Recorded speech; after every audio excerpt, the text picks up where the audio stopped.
Ready to move in premium triplex villas at Bachapalli APR Projects. CM Jagan మీద రాయితో దాడి ఘటనను పోలీసులు సీరియస్ గా తీసుకున్నారు.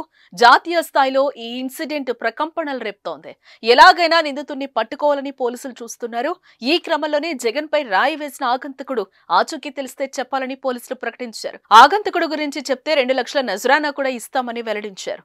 అంతేకాదు ఆచూకీ చెప్పిన వారికి తర్వాత ఎటువంటి ప్రమాదం జరగకుండా ఉండేందుకు వారి డీటెయిల్స్ గోప్యంగా ఉంచుతామని చెప్పారు.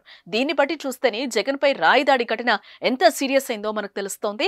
జగన్ మీద రాళ్ల దాడి జరిగింది, ఇది మంచిది కాదు అంతా అనుకుంటూ ఖండిస్తున్న టైంలోనే తెనాలి సభలో పవన్ కళ్యాణ్ మీద ఆగంతకుడు రాయితో దాడి చేశాడు అన్న వార్తలు వచ్చాయి. విశాఖ జిల్లా పర్యటనలో ఉన్న టీడీపీ అధినేత చంద్రబాబు వాహనం మీద వెనక నుంచి ఎవరో ఆగంతకుడు రాయి విసిరారని మరో ప్రచారం సాగింది. ఇలా ఒక్కరోజు తేడాతో 3 నేతల మీద రాళ్ల దాడులు జరిగాయి.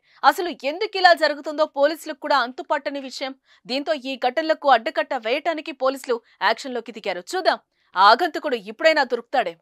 సుమన్ టీవీలో మీ పర్సనల్ అండ్ బిజినెస్ ప్రమోషన్స్ కోసం కింది నెంబర్కి కాంటాక్ట్ చేయండి.